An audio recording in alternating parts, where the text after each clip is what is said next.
welcome here in Derby, and it is important that your voices and your stories can be heard by the Home Office in London. The welcome offered by this charity in Derby, in contrast with the government's intention to remove people here to Rwanda. Asylum seekers who've been trying to plan for the future, now facing the reality that may not be in the UK. Among this group are people who've been warned by the Home Office they're actively being considered for Rwanda. Hamza, who's from Iran, arrived on a small boat in 2022. He's had this letter telling him the government has evidence that before he claimed asylum, he was in France, and says it may ask Rwanda whether it would admit him. I'm very stressed, he tells me. I don't know what to do. All I can think about is this letter and Rwanda. He says his wife has already warned him if he's sent to Rwanda, he'll never see her or their 2-year-old again. Their plan had been to join him in the UK. And for everyone still waiting to hear the outcome of their asylum claim, the concern is no news means bad news. Your name? They're thinking too much, about Rwanda. People are losing sleep over it. They can't even sleep. They're thinking too much. Farhed came from Sudan last July, where he claims he was tortured. But after crossing continents to get to the UK, now faces a flight back to Africa. Really, I'm feel sad. But I don't have any option to. I don't have any option.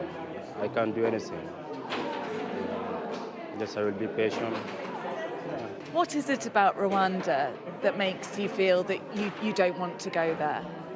Africa is Africa, everywhere in Africa they have, problems. Rwanda is not, a safe place. Does it make you regret coming to the UK?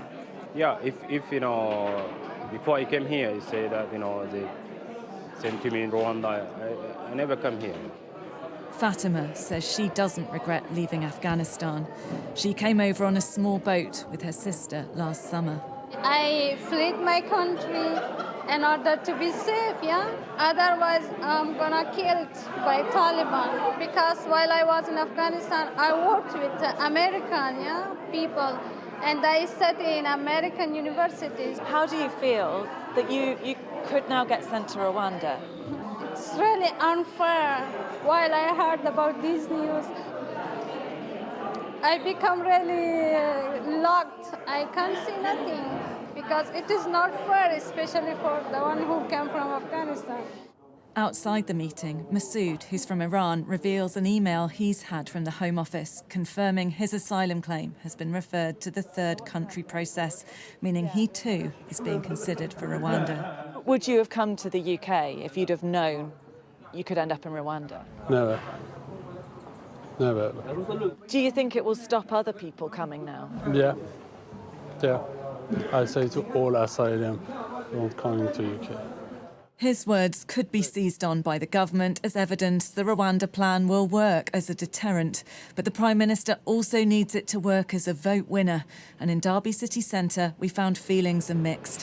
While some do back it... You support people being sent to Rwanda? If not there, then somewhere. And there's plenty of people on the streets here that we need to, look after and put our own country first. Others shared their frustration. I'm pretty sure it's going to cost a lot of money, so when that could be put into other places in the country. I think the government's entire immigration policy is awful. In what way? In both the amount of people that are allowed to come into the country, particularly undocumented, but then in the way that they're treated when they are. And we also found a fair amount of scepticism. We've got to look at why they're coming over and look at, how can we help them, help their government. These type of plans are targeted at certain type of people that want to hear that type of thing. And, people who are small-minded will just go, yeah, great, it gets rid of people, or things like that. Flights will begin taking people to Rwanda from the summer, the Prime Minister has said. Whether or not that now happens matters to the success of the policy and to the people waiting to see if they'll be on a plane. Becky Johnson, Sky News, Derby.